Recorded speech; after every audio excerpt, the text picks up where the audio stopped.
Until we finish this officiating, I was actually planning on asking you for a divorce. Oh, shucks. But now we're good. Dear Shandy. Welcome back to Dear Shandy, listeners. Hello, Andy. Hello. How are you today? A little tired, but feeling good. Feeling relieved. Yes. Yeah. We are a little pooped. We just arrived back from Savannah last night. We're recording this on Tuesday morning. This will come out on Thursday morning. The wedding we officiated, which is what this episode is all about, was on Saturday evening. Nick, Viall, and Natalie Joy, now Viall's wedding. And it was such an honor. And we truly had never intended to make an episode about this. Like, it actually feels weird. In fact, a little weird. Yeah, I felt kind of, when people first started asking, I was like, why would we do that? And then it was just like, people would not stop asking for this type of episode. So we just succumbed. I mean, the fact of the matter is we could have had a caller episode in this slot. It was supposed to be a caller episode. Yeah, people would be like, hey, you had too many caller episodes. So now we got one less caller episode. Well, no, that caller episode's getting bumped. Yes. It will still come out, but it's funny. Like, it was supposed to be a caller episode. But this felt like, while the iron is hot, we just officiated the wedding. And, it'll also serve, this isn't really meant to be like tea. It's more so meant to be like, wow, we officiated a wedding and we had never done that before. And I think this is something that's going to keep happening more and more because it's now more and more common to just ask a really dear friend to officiate your wedding. So Shandy's going to start officiating weddings now? Shandy? Like Us? Shandy? Or Shandy's? No, Shandy. This Shandy. The Shandy's sitting right on the couch. Well, that is a question we will get to. But first, this is just about the idea of officiating a wedding for a friend. And maybe we can give some tips or just talk about our experience. Yeah, it was a momentous experience. So I think it's worthy of an episode. It wasn't a planned episode, but you know what? I approve of this. And we're trying to lean more and more into what you guys want. Yeah. So fewer caller episodes. Although, caller episodes have a very passionate minority audience. Yeah, there are going to be some people who are really pissed off about what we're saying about caller episodes. They're going to come defend. People who usually defend us are now going to defend the caller episodes against us. Oh, but I love caller episodes. I do too. Yeah. But we've gotten a lot of people just like, fewer caller episodes. Don't people seem to want episodes of just the two of us, which is funny. Yeah. I mean, this is exactly what that is. Okay. Can you tell we're like really loopy? It's been a weekend. Okay. So let's get going. So I've divided the questions into different categories and we will start with, predictably, officiating. Oh, right. Ooh, that thing. Yeah. So how and when did Nick and Natalie ask you to be officiants? And what was your initial reaction? All right. So Nick and Natalie were coming to the city to do their recreation of their first meeting, correct? Weekend, yeah. Their which is, by the way, together, also which is super cute. Super cute and shows what a romantic Nick is. Oh, yeah. He surprise planned an entire trip to New York to recreate the weekend where they met. Despite what you think about Nick, not you, but you, he is the biggest softie. Oh, yeah. Like, he's like a full on, like Mr. Softie on a hot day. Uh-huh. Like melting down your hand. Yeah, dripping. I don't ever let that happen because I can't lick my hand. So I'm always racing to lick off the bottom before it starts dripping on my hand. I don't think anyone wants ice cream dripping onto their hand. No, that's true. That ruins the ice cream experience, in my opinion. It really does. Yeah. Ice cream is not well served off skin. Anyway. So how do they ask us? This is a disaster. So no, it's not. So they're doing this romantic weekend, and part of that weekend is meeting us in the park, which they did. Central Park. To play Frisbee. Yes. They did that on their first weekend. We did it with them. It was our idea. It was our idea, we did it. Yeah. And so when they came back to recreate it, they were like, we're going to meet in the park again and throw Frisbee. That was in the schedule. Yes, in the schedule. So they met us in Central Park and we went to the Sheep's Meadow. Which was different actually from the first. It was a little different, but it's still the same park. We did the great lawn the first time, but okay. Different lawn. So we met there. We threw some Frisbee. Yeah. And we sat down, we were chatting. In the grass. And we were having a lovely time. Really lovely.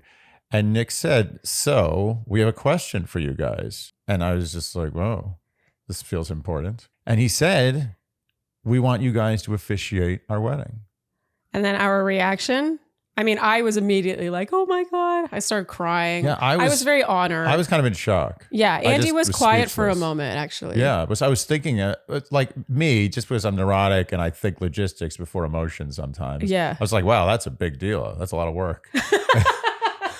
I was like, do I want to take this job? No. And then I was just suddenly like, of course, this is amazing. Yeah. Wow. There what was an no honor. answer to give other than yes. Of course. But it was funny because you had the initial reaction of like, oh, the undertaking hit you first before the emotion. The emotion hit me first. And then I think even like that evening, I was like, oh, wow, that is like, that's going to be but this was a long time ago. This was like what, May? This was May, yeah. May, June, May of last year. Yeah, it was like a long spring time of 2023. Almost a year ago. So they gave us plenty of notice. Plenty of this was time. not a last minute thing. I mean, it was like the same thing. If someone came up to you and said, hey, we'd like you to host the Academy Awards next year. Like, would you immediately be like, oh my God, yes? You'd have to think. You'd be like, whoa, that's a... Oh, Yeah. I would lead with emotion first and then be like, oh, I got to start planning. And I would do the exact opposite. Yeah. And that's why you just compared their wedding to the Academy Awards. I mean, for us it is. Okay. How did you guys make the decision to officiate as a couple? We were asked to officiate Yeah. as a couple. Yeah. I It just was thought not I'd a include that in decision. case that there was any mystery. Yeah. No, they asked us together. How do you double officiate? Was one of you the official on paper officiant? I would like to announce that I am an ordained minister. So I kind of wish that we had both done it now. No. So the way this came out actually is during our preparations. For some reason, just because almost every wedding I've been to, they had gotten, they had officially signed the document that morning or already done City Hall recently or something. Like even us, when we had our wedding, we had already been married, right? And so I think a little late in the process, I was like, you guys will already be married, right? Like we're not actually marrying you. And Nick's like, no, you're marrying us. And so then we're like, oh, wait, we need to get like a legal Georgia. documents. Yeah. And we were visiting your mom at the time. And I was kind of stressed out about that. Yeah. Like I was like, wait, this is like throwing a wrench. Like, do we have the time? Blah, blah, blah. And it turns out we did have the time because this is ridiculously quick. But you just started Googling it and filling out the form and then you got it. And then we were like, okay, we did it. Oh, yeah. But I kind of regret not also doing it on my end because I just feel like they asked both of us and I wish we had both become official. You wanted to save the $60.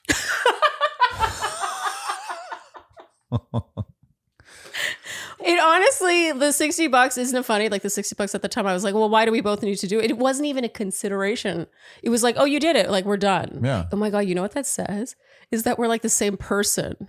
Like I felt like because you had done it, we both had done it. But let me tell you, when it came time to sign that marriage license, the night of their wedding, and it was you with the pen, I was like, wow. Aw. Now only one of us is a man of the cloth. Let me tell you, like that $60, I should have spent it. Yeah. And it wasn't, I don't want to make it sound like I'm that cheap. It's just like, it just felt like unnecessary, which it technically was. Would you have accepted this honor from any couple in your life or did it take a special one? Ooh, there's definitely not accepted from any couple. Yeah. I think that after having gone through it, I feel it would have to be a special couple. Has to be a special couple. And I say that like because the first couple that asked us was a special couple to us, and it felt like a particular honor in their case. I do feel though that if a sort of acquaintance level couple had asked us beforehand, and we didn't really know quite what we were getting into, we might have said yes. Yeah, and we would have regretted it. Yeah, now we definitely feel special couple. Yeah, definitely special. Extremely special. All right, next question. What a huge undertaking. How did you prepare and how much time did it take? I feel like we started pretty soon after they asked us, so almost a year in advance, but not in a sit down and let's start writing kind of way, more in a whenever anything occurs to us, we either text it to ourselves or put it in our notes in our phone. And so sometimes we would be at dinner and suddenly be on a roll of thoughts. And so we'd spend half of our dinner just like saying things to each other and typing it out just to have. And actually that was really helpful because we did that over the course of like, honestly like 8 months. Yeah. So we had like specific memories or things we wanted to be sure we didn't forget to say about one or the other. And all of those notes got incorporated. Oh, every in the single fitting. one of them. Yes. Not a single one of those got left on the cutting floor. Yeah, I really highly recommend if anyone's officiating doing that, just immediately starting, you just start chipping away at it like slowly as it comes to your mind. It's almost like making a grocery list. Yeah. You know, it's like, I don't want to forget this, just quickly type it out to myself. And when it came time to sit down and write, oh my God, like those helped create the, I would say even like the blueprint of the overall script. 100%. The thing you don't want to feel when you're doing this is sitting down like it's a work assignment. Like it's like your job has asked you to fill out a report Or on something and you're just like, oh, I'm dreading this. You want it to flow because you have little bits to work off yeah. And you also don't want writer's block. That was a fear. that's the I think if we thing. had just sat down to a blank Word document, we would have been like, Yeah, you want it to be, basically we needed like a framework of tidbits about them Yeah. to write it. Otherwise, we would have started getting frustrated, and out of frustration, we may have started writing stuff that was just kind of like filler. Yeah. And I think in the beginning there was a little bit more filler, like when we first started doing Yeah. it, there was like, okay, well, we feel like this is typically what is said here. Like we want this to be the overall like shape of that part. But actually in the end, a lot of that fluff got cut out as more and more came to That's us. exactly right. Basically, it started as like Something more 70% fluff. Yeah. And then we whittled it down to like 10% fluff. Barely. And the 10% fluff was necessary fluff. Like, do Yeah. you take this man to be your lawfully wedded husband? Yeah, exactly. Okay, long-time listener, first-time caller. I officiated my dear friend's wedding in October, and it was overwhelming in every sense of the word, so I can hardly wait to hear your thoughts. What sort of planning, if any, did you do with Nick and Natalie in advance? Did they give you any specific requests of what to include, or did they leave the planning mostly to you? Pretty open-ended. It was pretty much left to us. Yeah. Like Nick, both of them, they were like, one thing they were very clear on is they didn't want anyone else getting up and saying, like reading a poem or singing a song or doing anything. They wanted it to be very simple in that sense. So for better or worse, Nick was like, it's just you. It's just you. Yeah. Like, okay. Yeah. But you know, in hindsight, I think they were right. Oh, Now that I totally. think about it, I think back on like, you know, wedding ceremonies I've sat through. I think usually it's better when it's just the people officiating. Although in our wedding, I mean, we had people come up. we and say had things. people come up, but I think it worked. I think that in terms of officiating, it's more helpful if people are coming up and doing things because there's more structure. Right. So for example, with ours, when we had our friend Adrian officiate, we were like, okay, well, my friend Kate, who's a wonderful singer, has rearranged, you know, with string quartet, this song from the first musical we ever saw together. What was it? I saw na na na na na na na. Na, na, na, na, na, na, na, na, na. All the lights seem to fade from view. They were you, they were you, they were you. Very nice.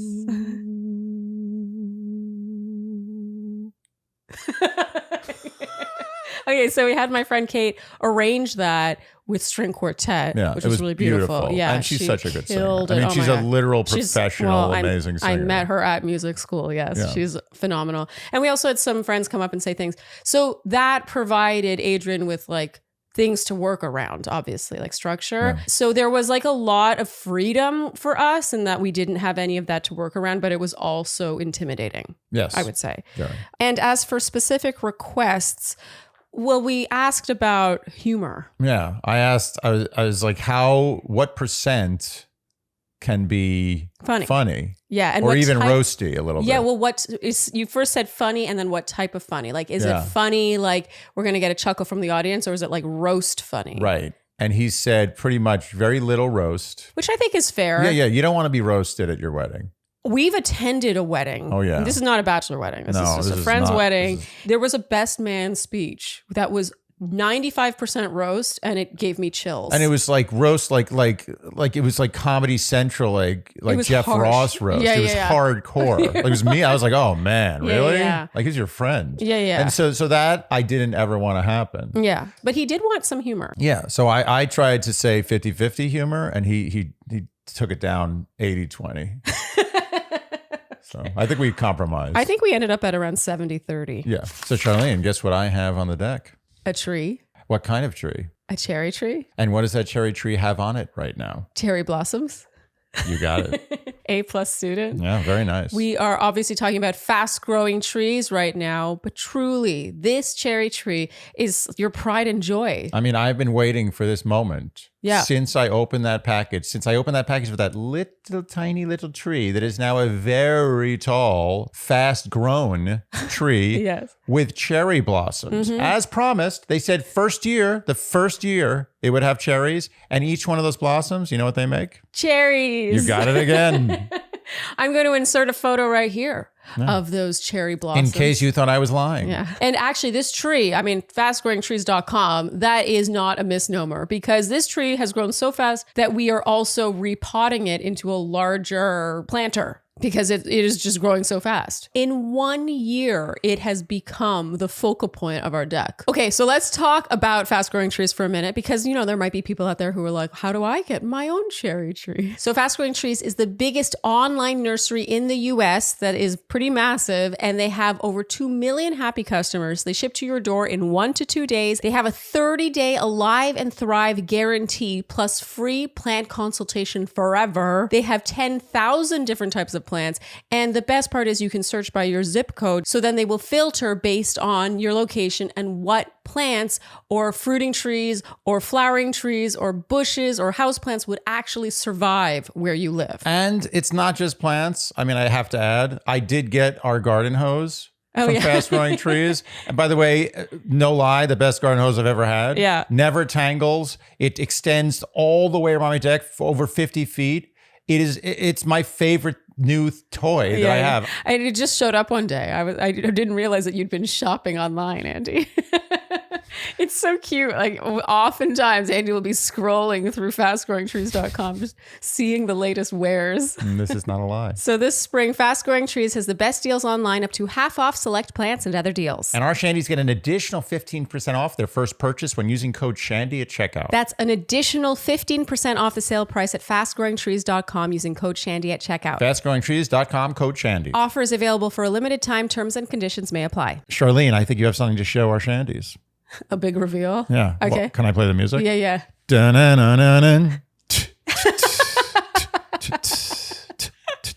Dun-dun-dun-dun-dun. Ta-da! Dun-dun-dun-dun-dun. That's right. I am wearing a Skims t-shirt, and I mean, look at this fit. Ooh, that is That's good a stuff. fit. I mean, Skims. We've talked about several Skims products by now, but you know what we're going to talk about today, Auntie? I have a feeling we're going to talk about t-shirts. We are. Tees. Tees. I mean, there's a time and a place for the perfect tee. It really can make or break an outfit if you think about it. It's a less is more piece. Yeah, I respect And the tee. Skims has nailed the t-shirt. You know what I like? I like that sleeve. And let's not underestimate the importance of a good basic. A piece that can be dressed up or down, can be worn maybe under overalls or on its own as the main piece, the main event.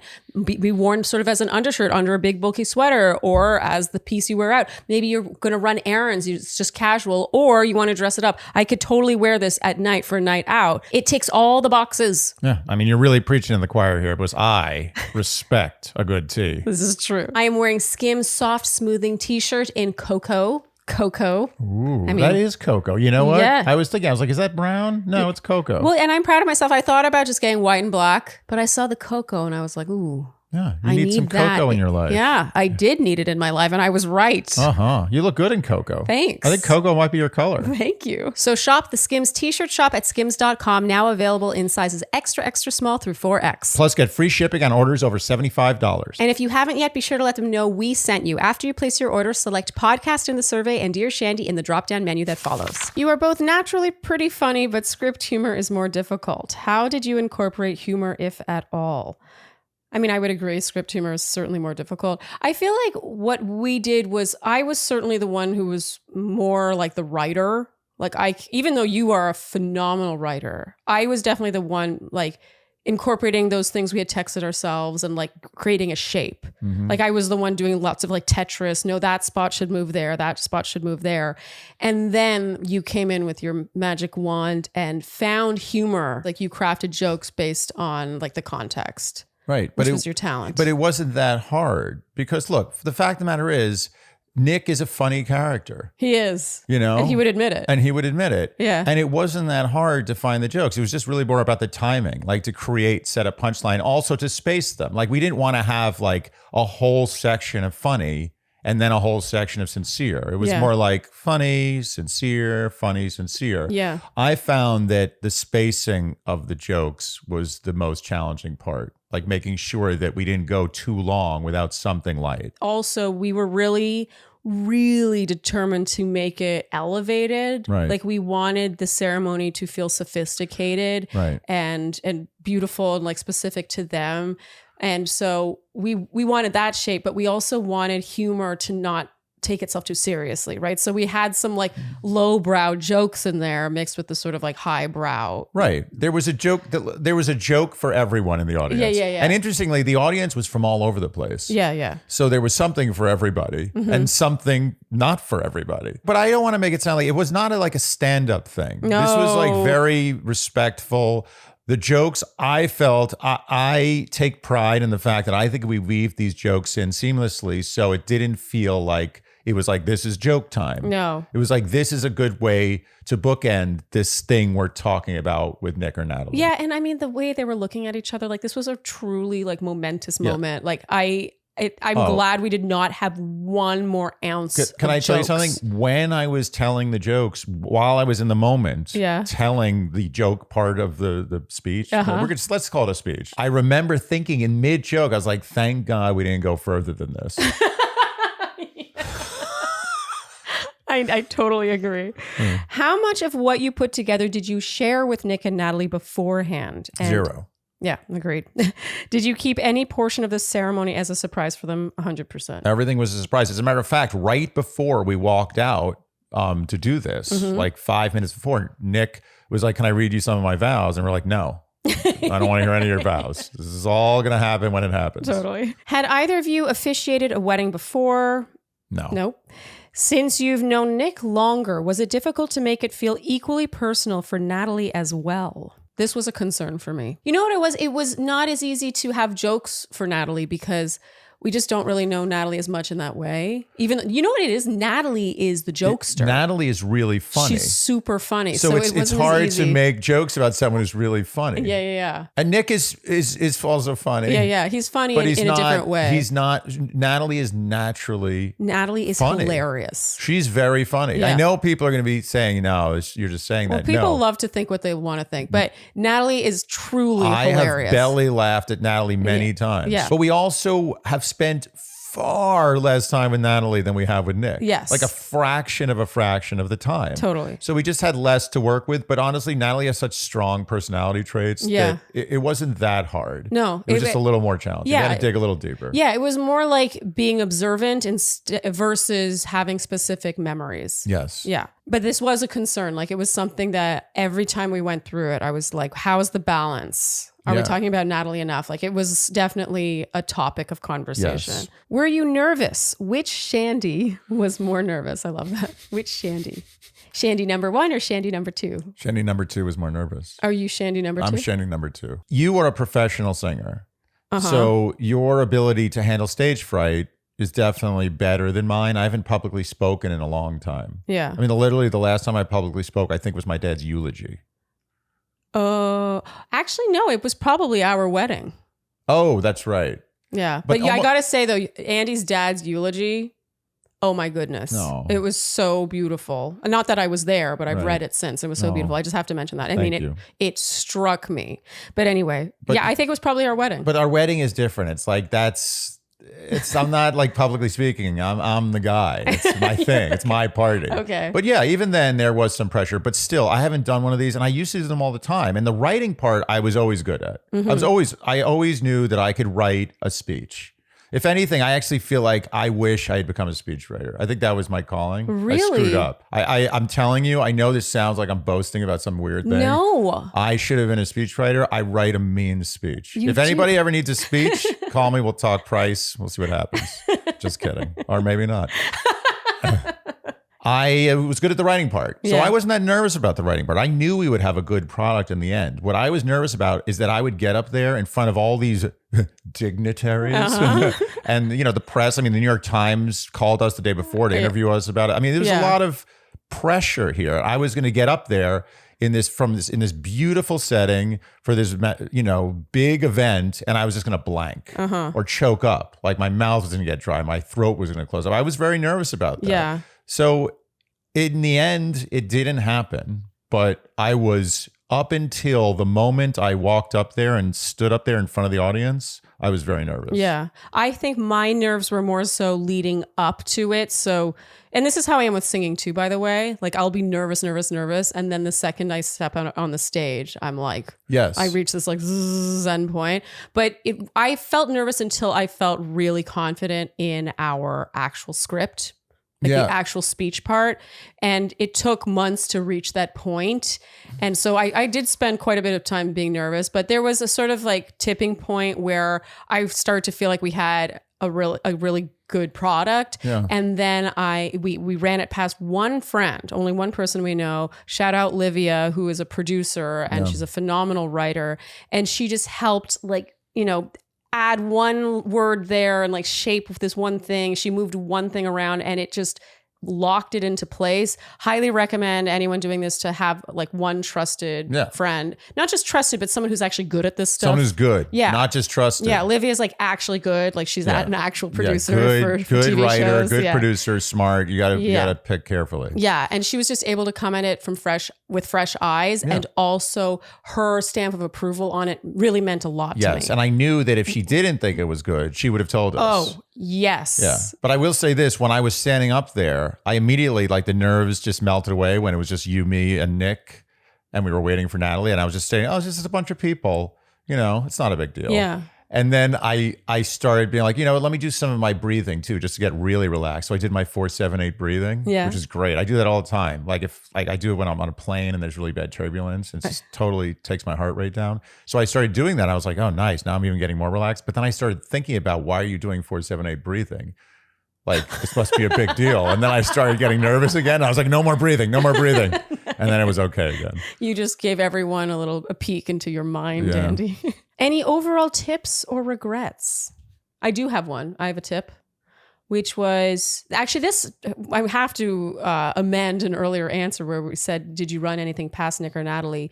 We asked them if they wanted to acknowledge anyone in the family, so anyone who couldn't be there or had traveled really far or had passed away, and they both did have answers to that. So that kind of caught me by surprise. Like, I wasn't sure if that would be something they would want because they hadn't mentioned it to us. But when we mentioned it, they were like, oh, actually, like, Natalie's grandmother had passed away fairly recently. So they both really were into that. So highly recommend, if anyone's officiating, to ask that question at the top. I would also say at the very, very top, say, please be seated. Oh, that's a regret. Oh, that's my so only mad. regret. I thought it was flawless, except I should have said, please be seated. I just went right into it. And there were people who were still standing, and apparently they stood for a little while. They stood for several minutes. Yeah, because we never said, please be seated.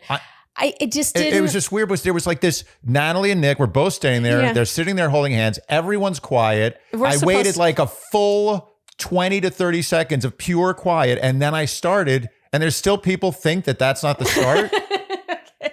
Well, some people sat, but because the front row didn't really sit, no one knew if they should sit or not. I have such a regret over that. When I realized that, I was like, damn it, it was too late then. I mean, it's not a heavy regret. It's very slight. Well, and then my other slight regret is, and I didn't know this, again, didn't know, but apparently for that shot that You May Now Kiss the Bride, we're supposed to go which we didn't. No one told us that. No one told us that. I guess I don't know. No, I didn't know. I mean, come on. Although I am an ordained minister, I guess I should know that. They didn't teach that in the ordained ministry course. Thankfully, they didn't seem to notice. Plus, that kiss was messed up anyway. Not their kiss, but the doves were supposed to come out. Oh, right. The doves came out late, but they wouldn't leave the box. I think they couldn't get the box open. Oh, they couldn't get the box open? Yeah. Oh, that's so funny. Nick dipped Natalie for another kiss on the way back out down the aisle. And then that's when the doves came out. And we were, we were like tiny at that point. Yeah. So, I mean, I don't think anyone's worried about how many photos or money shots there are of these two from their wedding day. So. There's money shots as far as the eye can see. Galore. But yeah, when I heard that afterwards, I was like, ugh, I was mad at myself, but that's just how I am. I always focus on what I did wrong. Okay. Did it make you nostalgic for your own wedding day? I'm curious about your answer to this. I know my answer. That's a really interesting question. Oh, wow. You're really giving this weight. No, I'm really trying to think about this because I know I had fleeting. I was just so I was so obsessed with making sure I did this right. Yes. That I was so in the zone both were. that I wasn't thinking. I wasn't having moments where I was like, like I was just like, do this. Yes. Do this right. Until it was done. And then we were like, okay, now we can relax. What I will say is in the middle of the ceremony, like right in the dead middle, I was like, we got this. Like, this is going to go well. Mm-hmm. My nerves were completely gone. If anything, I was almost like annoyed that I was nervous because I felt so good about it that I wanted to just be like loose and like happy free. to be there, like really in the moment. I was there was a point during the ceremony where I was like in the moment, like looking at their faces, looking at them, looking at each other. Well, that's the thing. It was like there was one part where I felt the wind blowing. I saw the faces. I saw them. I saw the tears on their cheeks, and like time just stopped. Yeah. And I was able to just sit there and almost freeze time. Yeah. And just be like, wow. What a beautiful moment. And I started like looking around and like hearing things and seeing, there's almost like a psychedelic experience. Yeah. And then suddenly I realized that you were actually really coming close to finishing your part. And I didn't know where I was on the page. And I was like, oh. But for that moment, I was not thinking about true presence. Yeah. I was not thinking about our wedding or anything. I was able to literally just be like, wow, I feel so good to be in this moment and share this. This is so beautiful. There's nowhere else I'd rather be. Nowhere else I should be. Yeah. Yeah. And I just wanted that moment to last forever. And then I had to say stuff. So that it stopped. It was the only time I even thought of anything like in a sense of, from an emotional sense up until that point, because I had been so wrapped up in just trying to execute. I completely agree with your answer. It's much more complicated than my answer, which is just no. It did not make me nostalgic for our wedding. And that is my answer too. Yeah. It made me nostalgic in the moment for what just happened 5 seconds ago. It made me more nostalgic for them, like for their relationship, for everything we had shared with them, and for the first weekend we met, and every date ever since, from when they were still dating in secret to when it became public. Like just their whole relationship flashes before your eyes if you've known the couple since they've known each other, and so it was more nostalgia for them. It had nothing to do with us. 100%. Yeah. I never thought about our wedding. No, I was thinking like how magnificent it is that we literally, first of all, saw this guy from the beginning of his, I feel like the beginning of his life in a way. Like he had his Salesforce life and then he had his Bachelor life. We're at right at the we saw him come out of the Bachelor womb. Yeah, we were like giving him a spank on his ass. So we saw that, and we saw Natalie from like hours from where they started. Yeah. And I just felt this like, it was a real, I almost was overwhelmed. Yeah. But then I realized I had something I needed to do. So I got back to it. Yeah, I felt more in service of them than it being about us. Yes. So yes. no nostalgia. Which is another reason why we didn't ham it up too much. Like we kept the comedy, to a minimum 30 because to a 30. To a 30, yeah. Facts are facts. And the fact you need to know is that Factor is the best. Andy, facts are facts. You're right. Factor is the best to have in your fridge, on hand, ready to go. Delicious, never frozen, prepared meals, chef prepared meals, delivered to your door. You store them in the fridge. You just heat them up. It's the convenience of delivery, but without delivery prices, without waiting for delivery to arrive to your door. But you still get that restaurant taste we always talk about. And you get that feeling. There's a Factor feeling. Uh-huh. That when the Factor's in your fridge, you're like, oh, I've got Factor in the fridge. Yes. I don't have to worry about calling for delivery. I don't have to worry about cooking my food. I don't have to worry about ingredients. I don't have to worry about anything. Yeah. I just stuff it in the oven and I'm done. The Factor feeling. I know what that feeling is. You know what it is? The feeling of a safety net. You're never going hungry. You're never frustrated. You're never like, ugh, I didn't buy the right ingredients. You're good to go. You know that you're making a healthy decision because not only are those meals chef prepared, but they're dietitian approved. And they even take into account diet. So let's say you're keto or you want extra protein or you're watching your calories. Maybe you're vegan. They have all these options for you. So you're always making a healthy choice. And with 35 meals and more than 60 add-ons to choose from every week, you always have variety. Yes. I'm always surprised. Yes. You never get bored. Meanwhile, with Factor, they have so much variety. They have different cuisines, like cultures. Yeah, you can travel the world. Yes. And never leave your couch. Yes. So head to factormeals.com/Shandy50, that's Shandy50, and use code Shandy50 to get 50% off your first box and 20% off your next month while subscription is active. Again, that's code Shandy50 at factormeals.com/Shandy50 to get 50% off your first box and 20% off your next month. So Sharleen, wouldn't you say that we care about our hair? Yeah, I would say we do. Oh, you now you're being modest? I'm like, oh, this old thing? Yeah. No, I really do care about my hair. Yeah, I think about my hair. I think about it. Yeah. I want it to be healthy. I want my scalp to be healthy. Yeah, and I want my hair to look good. So if we care that much about our hair, why would we use anything but Prose, which gives you bespoke shampoo and conditioner? Yes. It makes no sense, honestly. Once you go bespoke or custom with your hair care, you don't go back. I no longer am like, oh, I'll just go, to the drugstore and just buy whatever I'll get shampoo. my shampoo. Yeah, my conditioner with my name on it. Literally, your name on it, because Prose is custom made to order hair care with your name on it. And they take into account so many different factors when formulating your formula, because you do their in-depth hair consultation online, and they take into account not only like the stats of your hair, your type of hair and how you describe it to be, but also how you would like your hair to be. Plus your location, which is huge because then that takes into account humidity, your water hardness, all these things play a role. And I mean, how many other shampoos do that? And let's talk about fragrance for a second. Yes. Everyone wants their hair to smell good. When you meet someone, a new person, and you smell a good hair, aren't you just feeling good about that person, right?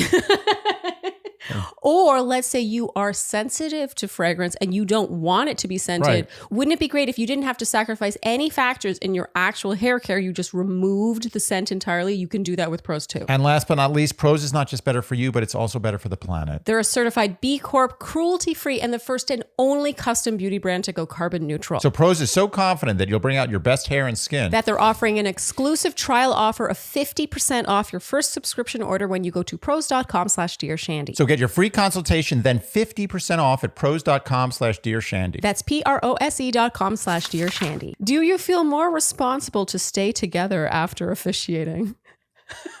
What? Wait, us? I think to so. stay together, like not to get divorced? I think so. I thought I would throw that one in there for fun. Yes, we did get asked you know that what? question. Honestly, I will make a confession here. What? Until we finish this officiating, I was actually planning on asking you for a divorce. Oh, shucks. But now we're good. Okay, so how long do we have to last before you ask me for a divorce? I think officiating will demand another at least 7 years of marriage. Damn, that's very costly for you. Yeah, but 7 years. You know, you don't. what? 7 years is a lot for you. It's worth it. It was a beautiful experience. Okay, now I have a couple of questions lumped together in one question. Will you officiate my wedding? Would you be willing to officiate for fans too? How does a Shandy hire y'all to officiate their wedding? New side hustle? And this is very sweet. This is what I'm going to say. If you are or are related closely to a Saudi oil prince, we will definitely officiate your wedding. I think this would be super hard to do if you weren't close with the couple. I'm amazed by people who make a business out of this. Like, there are people who do this. They're like efficient for hire. Look, as I said, and I'm sort of half joking, but I'm not joking. Like, I would do this, but this would be for the right price. For the right price. I don't know what that price is, but it's definitely not low. I mean, it was like, it was stressful. a lot of work. Yeah, it was a lot of stress, and it's going to be even harder to do it for someone you don't know. Yes. So yeah, we'll do it, but you know. Okay, so now ceremony questions. How did you make your introduction to the ceremony? So I think I'm going to say this because I think it's been revealed in like the New York Times article or whatever, but we walked down the aisle. So parents went first, and then we went. Yes. And then Nick followed us. Yes. Did you use a template for the vows or have them write their own? They wanted to do their own vows, and they were gorgeous. Yeah, they were really beautiful. They were really, really beautiful. Yeah. Tell us about an unexpected moment during the ceremony. Do you want to talk about the dress? Yeah. Yeah. I mean, that was, to me, the most unexpected moment. Yeah, it was great. Yeah. So Natalie walks down the aisle and she's situated and they're holding hands and it's about to start. Andy starts the speech. Yeah, I actually got quite a ways in. I was like probably a full Paragraph. 30 seconds in. Yeah. And then Natalie's like, no, wait. I think my veil is bunched up behind me. And it Can was. someone fix it? And so then she had some brides. Well, one person came and fixed it, but didn't actually fix it. Like it was still twisted. And then so two other bridesmaids came and like fixed it. And it was such a great moment. I was so proud of her. I was like, yes. And then when it was fixed, she was like, okay, we can start again. Yeah, and I was like, from the top? And she's like, from the top. And I just started again. This, by the way, perfectly demonstrates what it is about Natalie that like speaks to me and that I admire about her. That it's really a trait I don't possess myself. I think I've told this story before. For our wedding, a huge regret I have was walking down the aisle. Everyone had chosen their seats in the ceremony, and for some reason there were too many seats, which I don't know why. But basically, everyone was sat like towards the back because no one feels comfortable sitting in the front at a wedding. And as I was walking down, I remember seeing all these empty rows at the front, and I was like, that's not going to look good. Yeah. I was like annoyed. I was like, in the photos, it's going to look like no one was at our wedding. But because I was already walking down the aisle, I just didn't say anything. Well, it takes a lot of balls. It does. It takes Natalie Joy balls. She's got huge balls. She does have balls, and I love that about her. And now all the photos of our ceremony, I'm unhappy with because it looks like no one's at our wedding, and they've all been like cropped strategically because of that. I think I've shared this before in our wedding story. So anyway, I just love that Natalie did that in this moment. I was like, yes, you go, girl. Like it's your wedding day. Make it right exactly how you want it. And she did. Yeah. And it was an unexpected moment. It was. It was very unexpected. Was the baby a part of the ceremony? If so, which part? I think we can share this because I think that this was also in the New York Times article. Yeah. Do you think? She came out with River in her arms. Right. And walked for part of the aisle with River and then handed her off to her mother. Yes. It was a beautiful way to incorporate her, I thought. Yeah. Did Nick cry? Oh my God. Did Nick cry? Did Nick not cry? Oh, it was so sweet. it was so cute because before we started walking out, like just when we were about to start the procession, Nick said to us, he's like, oh, I'm going to get emotional. Mm-hmm. And we were just like, go for it. Just let it out. You know? Because of course, why not? Who doesn't want to see Nick emotional? Yeah. So as soon as we get up. It's about you. It's all about me. Oh no, I think it's so touching when a groom. Are you kidding? When a groom specifically cries. Yeah. And as soon as we got up there, by the, what do you call that, an arch? What do you call the thing? The flower arch. I'm sure there's another word for it, but we're going to get Shandy's telling us. But we're standing there and he just started crying. Like he kept trying to stop himself from crying. Yeah. And it was just really sweet. It really was. Did you make it through without crying? We had a job to do. Yeah. Like, believe me, I wanted to cry. There was that moment I was having that transcendent moment where time kind of stopped. And I was like, you should probably cry a little bit. And my brain's like, no, we got a job. Yeah, same. Like, in singing, I can't cry. No. Like if try singing and crying at the same time, it's basically impossible. Yeah. And I've learned that like early in my career, I got too in the moment and I start crying and then your voice just like, you have it goes out the window. Yeah. So it's like trying to sneeze and wait, what are the two things you can't do at once? Sneeze without blinking.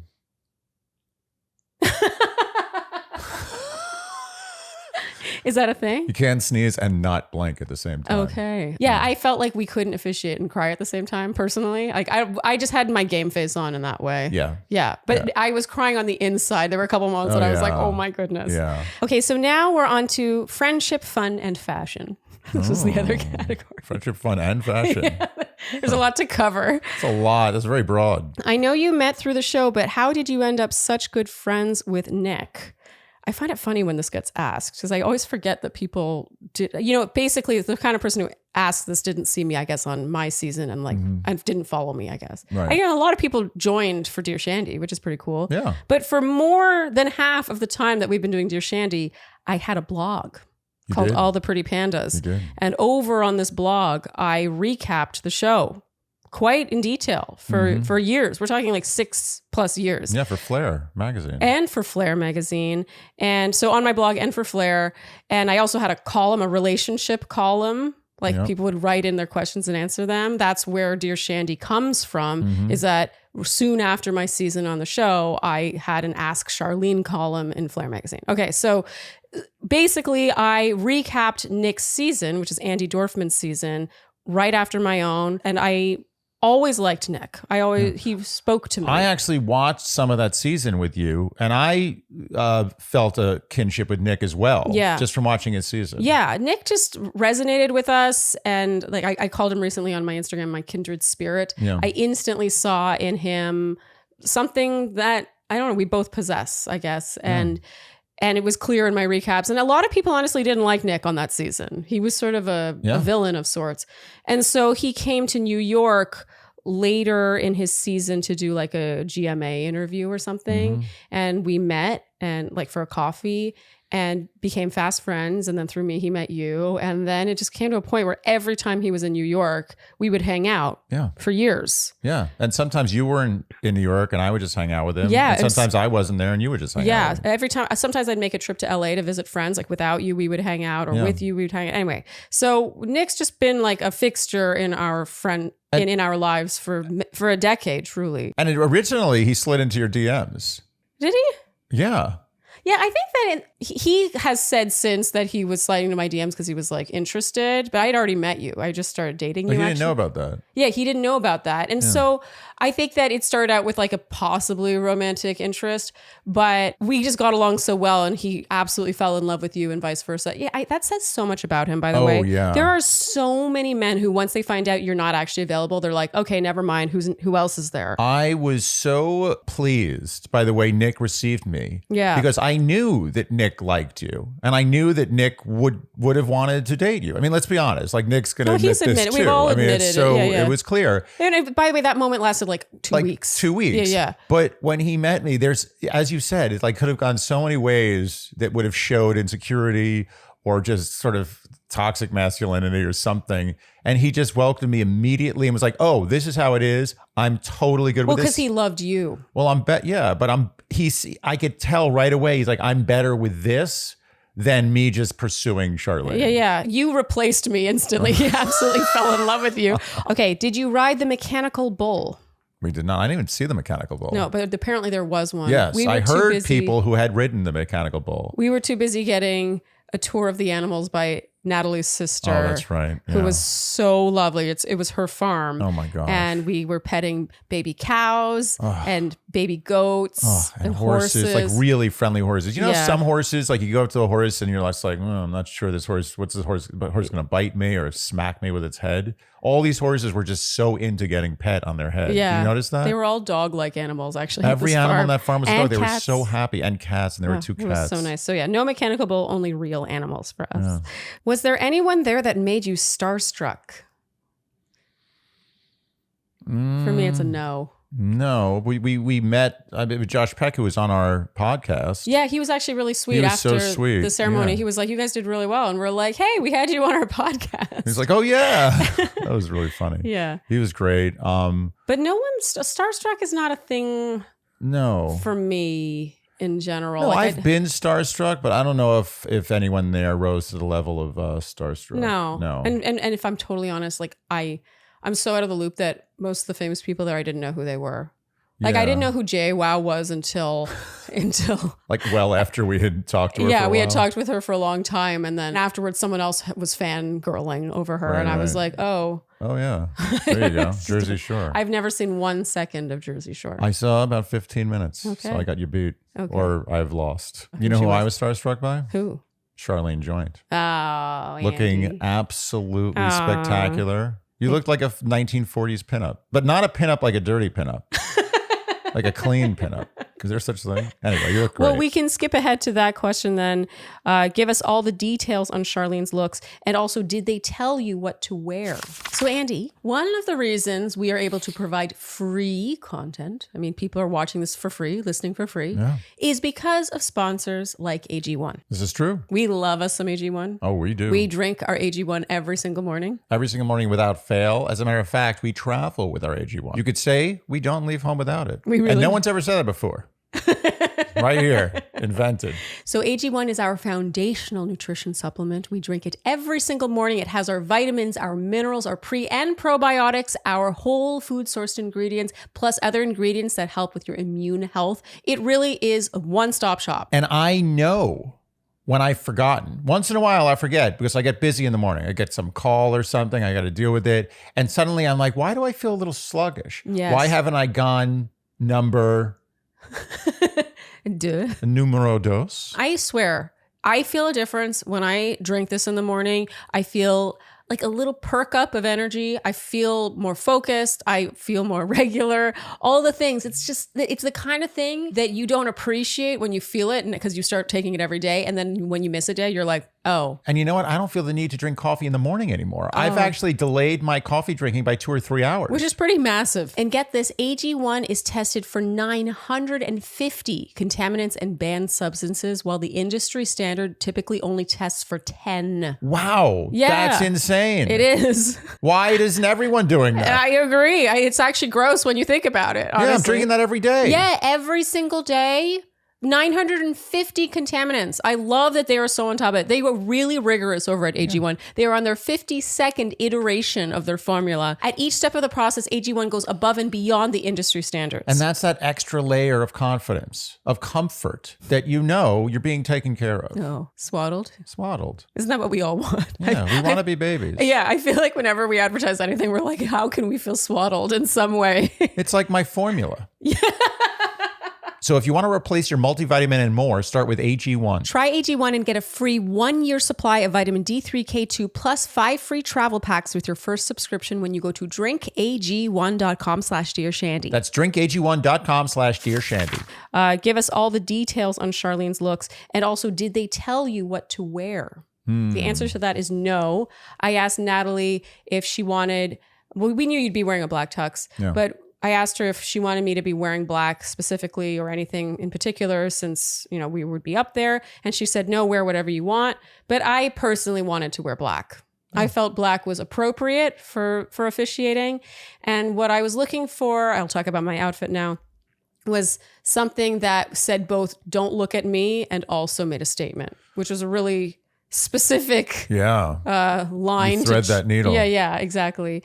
And this was actually one of only 2 dresses I ordered for the occasion, and I loved it, but the first one I bought was too small, so I exchanged it for a bigger size, and it was so effortless coming together. This dress was I haven't seen you feel that confident, unwavering about a dress choice for such an occasion, I think, ever. Yeah, you know, it was almost helped by the fact that I was officiating. It really streamlined the options, right? No. I'm not going to make the same statement that I might make if I were just attending.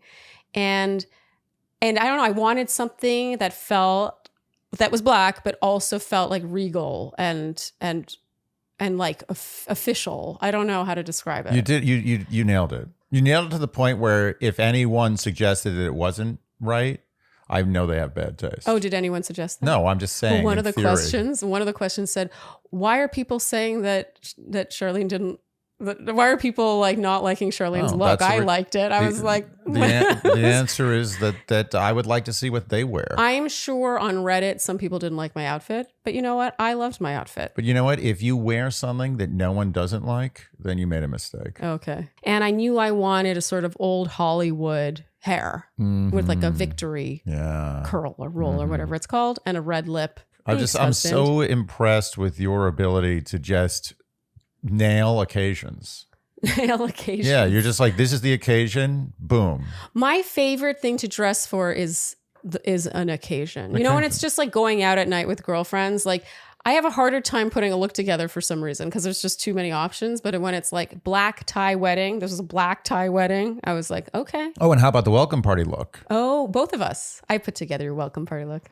Although, do you want credit? Why did they have to know that? Okay. Well, do you want people to think that you put together that vest and plaid pants look? Well, I okayed all the pieces of clothing. Yes, you did. I approved them and I approved the look. My dress, I actually got at a sample sale in Paris like 6 years ago and never wore. Wow. The mauve dress. Wow. Yeah, several people were asking about that one. Truly, it's been sitting in my closet and I just couldn't bring myself to get rid of it, but I was also just never picking it to wear for things. It was a little Western, right, for my style. And when they said country chic for the welcome party, I was like, yes. I've been waiting for this moment. Truly, I was so excited. I actually was petting some cats and a horse. I was taking it aside from the welcome party. And I walked out of the stable and I saw a woman walking towards me. And I was like, wow, she is just drop dead. And then I realized it was you. Oh, husband. That's a true story. Oh. I'm not just saying that. That's not a thing a husband says. That actually happened. This story, as sweet as it is, has me more concerned about your eyes. Oh, my eyes are bad. There's no question. That combined. But you look great. Thank you. Did you bring Ruby?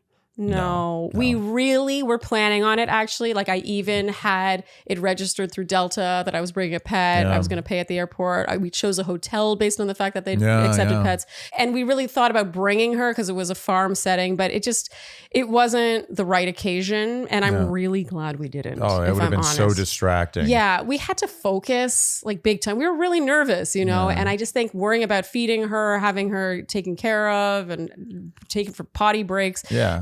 We didn't have the time. We actually asked Nick if we should bring the dog. If we could bring and he said, honestly, there are some animals on this farm that could eat your dog. And we're like, okay, we got it. And he was right, actually. Yeah. Please address the People article misspelling your name. I actually am not now. I may change my name to Andy Joint with an I. Joint with an I, yeah. Yeah, the name is Joint. Do we even want to address this? I mean, this is the thing. Okay. This is why I say the world is coming to an end. Was People magazine was the beacon of tabloid magazines at one point. Well, not even tabloid. People was like a step above tabloid. Yeah, no, a tabloid. When I'm generalizing, I don't mean like Inquirer level. I mean like, things you see in the grocery store when you're about to check out. People magazine is like a respectable magazine. It's like the Time magazine of not Time magazines. Totally. And all it would have taken was literally one Google search that a 2-year-old could have done to get any of that right. But the amazing part is they didn't get one thing wrong. They got every single thing wrong. Yeah, they got my first name wrong, my last name wrong, and then they also gave you my last name. And they didn't have Levine in there at all. The only thing they got right is the name Andy. It was shocking, honestly. When I saw that, my sister sent it to me, and I was just like, I was shocked. Like, how is that even possible? Like that it's just so insane to me that no one would fact check. And look, it's not that I think we're so important or anything. It's just like, how does that get published? Like I triple check an email before I even hit send, and that's just to like somebody that I know. But this is what I'm talking about. I'm telling you, it's trickling up. People are like, oh, these kids with their phones. It's not the kids with their phones. It's the adults and it's the middle-aged people and it's the senior citizens with their phones. It's everyone. People are losing their minds. Yeah. People, there's no attention to detail anymore. No, it's just like get it out and whatever. It's fine. Sure, we'll get some things wrong, but you know what? In the end, no one has the attention span to care. Oh, God, that's dark. Okay, finally, what was your favorite part about Savannah? And by the way, this was both of our first time there. Your first time in Georgia, which is hilarious because you were the ordained minister. My favorite part of Georgia was the biscuits. Ah, yes. We polled you guys on Instagram about what restaurant to eat at, and the winner was the Old Pink House. And they had this biscuit that changed Andy's perception on biscuits. But I'm going to be chasing that biscuit forever now. Yeah, we should ask the Shandies, is there a spot in New York that sells a biscuit, like a true, really good Southern biscuit? Yeah. True though. Don't throw out a bunch of biscuit places. Yeah, like really yeah. think this over. Yeah. We want one name. Because if people might say Jacob's Pickles, I've No, had the biscuit at Jacob's Pickles. It's not the same. And by no offense to Jacob's Pickles, they're running a very good operation over there. Not our thing. I want a 3 times as good as Jacob's Pickles biscuit. Sorry, Jacob's Pickles. We're not tagging them in this, right? I don't think Jacob's Pickles cares about us. You know what? All press is good press. They you're need right. less press. They can't handle the amount of people who go there. I like literally the amount of press they have is one of the reasons I don't go there. I'm like, I can't True. be bothered to Literally, wait for I a don't go table there here. because there's too many people. Yeah. As Yogi Berra once said, no one goes there anymore. The line's too long. Okay, any overall thoughts, Andy? I, in all seriousness, thought this was one of the most beautiful experiences I've ever had in my life. Oh, are you just saying this because we're talking about it on a podcast episode? No. You think, come on, you know who I am. I would be happy to shit on something. But I will say this taught me a lesson.